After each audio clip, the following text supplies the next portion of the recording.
Assalamualaikum warahmatullahi wabarakatuh. Jumpa lagi bersama kami di channel Asmedi Pangeran.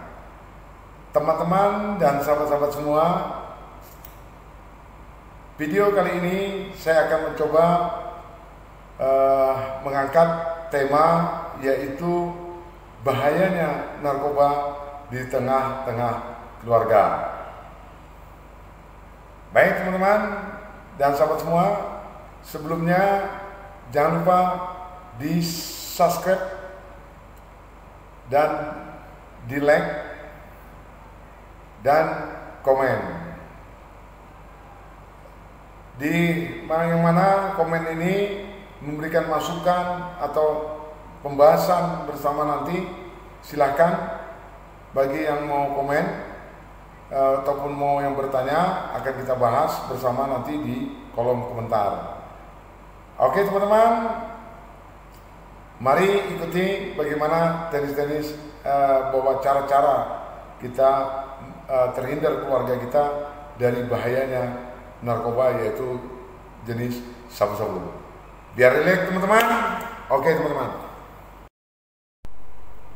Baik teman-teman, bahwa bahaya narkoba di tengah-tengah masyarakat, yaitu terutama di dalam keluarga, yang mana setiap keluarga itu kalau keluarganya ada yang tersandung daripada penggunaan narkotika, makanya kita akan coba bagaimana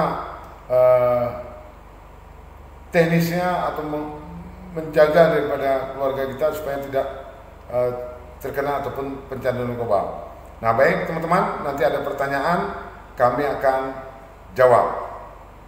Ya, mana ya? Ada pertanyaan?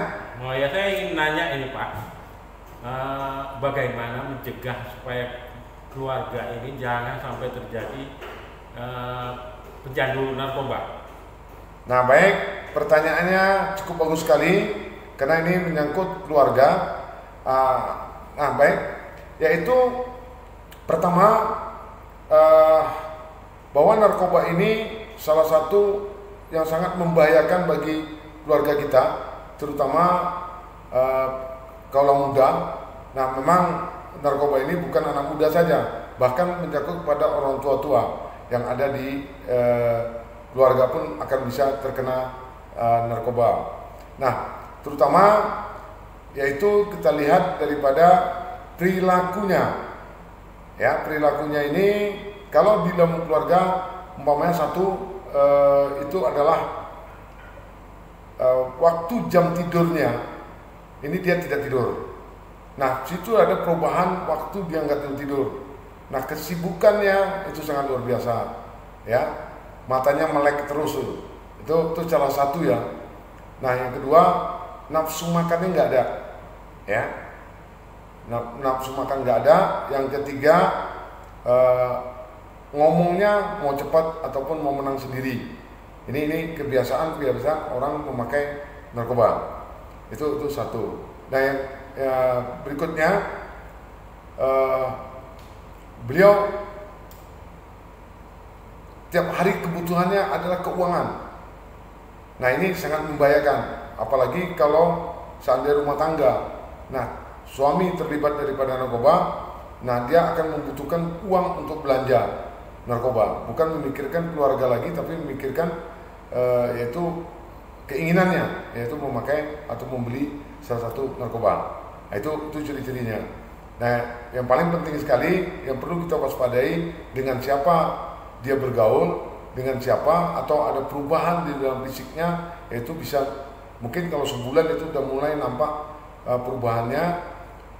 Pertama tubuhnya kurus ya, mukanya cekung ya, mukanya layu dan pucat gitu. Jadi ini salah satunya ciri-cirinya untuk kita lihat di dalam perubahan dalam keluarga. Mungkin yang lain? Kalau indikasi itu sudah kita temukan, itu tindakan-tindakan kita yang harus kita lakukan. Ada keluarga terindikasi seperti yang Bapak katakan tadi, nah itu tindakan apa yang harus kita lakukan?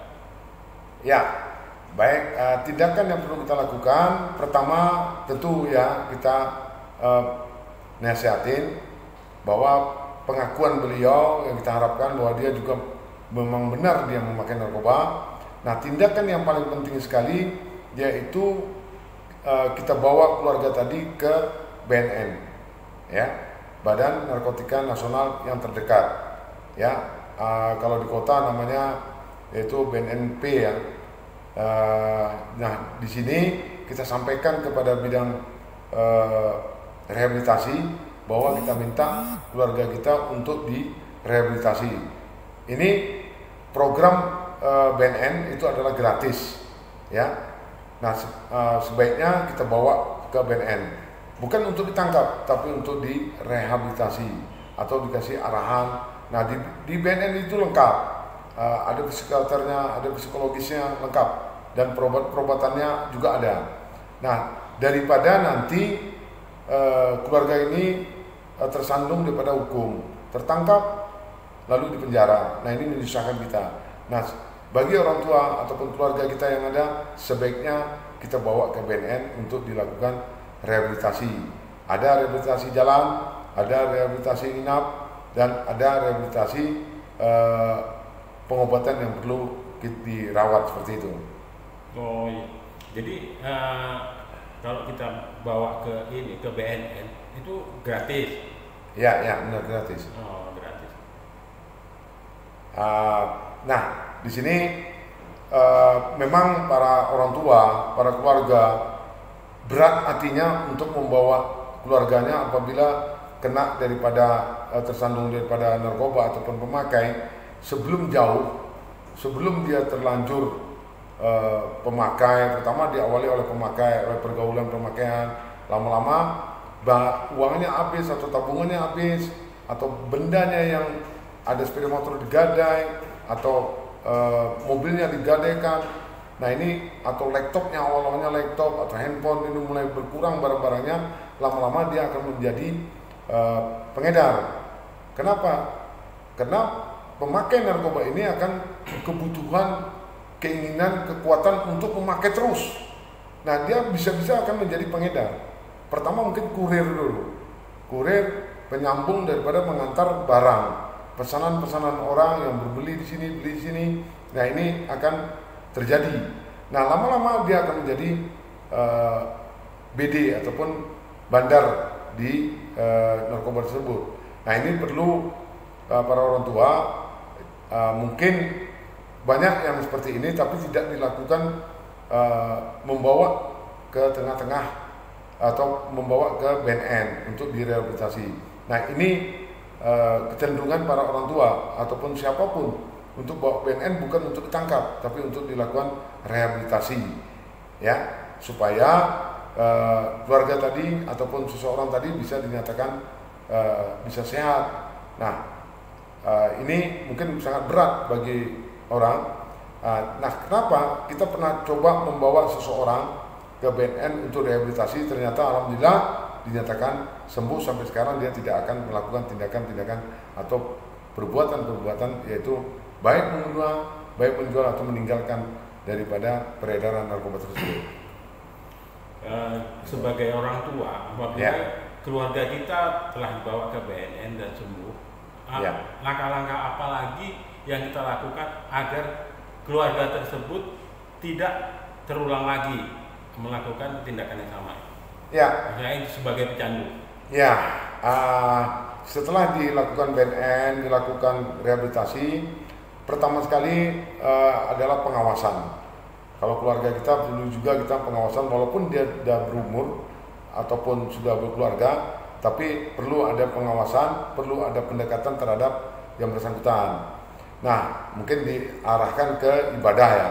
Kalau muslim ya dilakukan dengan coba dilakukan dengan sholat. Tapi yang paling penting sekali, sampaikan sama yang bersangkutan pergaulan tadi, yaitu ada di, kalau sekarang pergaulan itu bukan hanya pertemuan atau kumpul, tapi pergaulan itu sekarang ada di WhatsApp, WA, dengan komunikasi. Nah, pertama, handphone dan nomor yang dia pakai selama ini sebaiknya kita ganti dan kita buang. ya, ganti nomor supaya dia tidak berkomunikasi lagi dengan orang-orang yang masih pengguna. Nah, ini paling penting. Jadi pergaulan tadi, jika ada memang teman-temannya yang kita tahu bahwa masih menggunakan narkoba, ini perlu kita hindari. Jangan sampai dia bergabung kembali dengan orang-orang yang sudah pecandu atau teman-teman lama. Karena begini, pengalaman kita sudah berhenti dalam 6 bulan atau 8 bulan, tapi ketemu dengan kebiasaan kita waktu kita masih pecandu, itu jelas ya. Jadi kembali lagi dia rasa-rasa, kalau bahasa apanya sako ya, mungkin masih pengguna tahu itu, rasa-rasa sakonya tinggi, bisa niatnya akan muncul gitu. Nah, ini yang perlu kita waspadai. Nah, oleh sebab itu langkah-langkah berikutnya itu hindari dengan pergaulan-pergaulan lamanya. Nah, terutama alat komunikasinya yaitu handphone. Nah, kalau dihapus saya rasa nanti bisa menghubungi lagi. Sebaiknya nomornya juga harus kita buang, ya, yang ada dibuang, hapus semua dan diganti dengan nomor-nomor baru. Nah, komunikasi yang seperti ini yang perlu kita waspadai.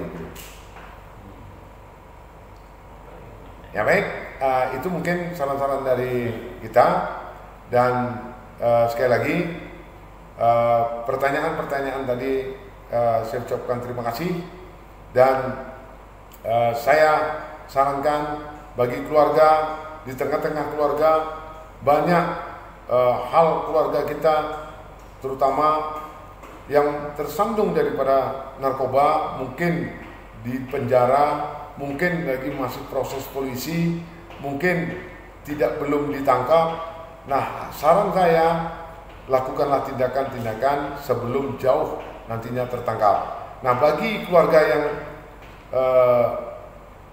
dalam proses di kepolisian, sebaiknya minta dengan kepolisian jangan dilakukan di penjara, ya.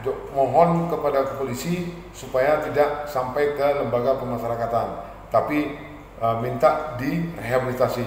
Apapun upayanya, keluarga kita tentu ingin sembuh dari penyakit, yaitu pengguna daripada narkoba. Ini saran saya, berupayalah ke polisi, jumpain penyidik, sarankan untuk direhabilitasi supaya jangan dilakukan penahanan ke lembaga pemasyarakatan. Ini bagi pemakai ya.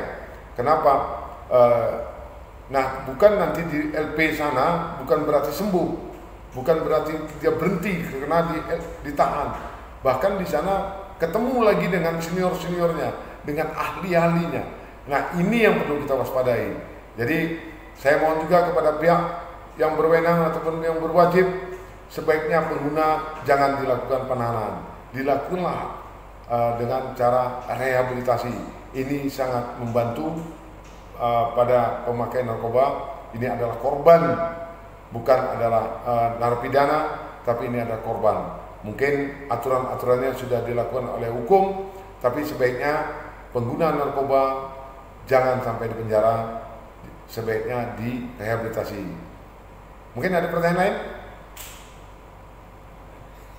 Nah, baik, teman-teman dan sahabat semua, saran saya sekali lagi, bagi yang masih menggunakan narkoba, saya sarankan, mari mulai detik ini, setelah menonton video ini, ayo katakan berhenti, katakan tobat. Bisa ya? Saya yakin teman-teman semua yang menyaksikan video ini, dan bagi yang keluarga yang juga menyaksikan ini, waspadai keluarga kita, waspadai orang dekat kita supaya jauhi narkoba. Dan saran saya, katakan tidak pada narkoba. Terima kasih.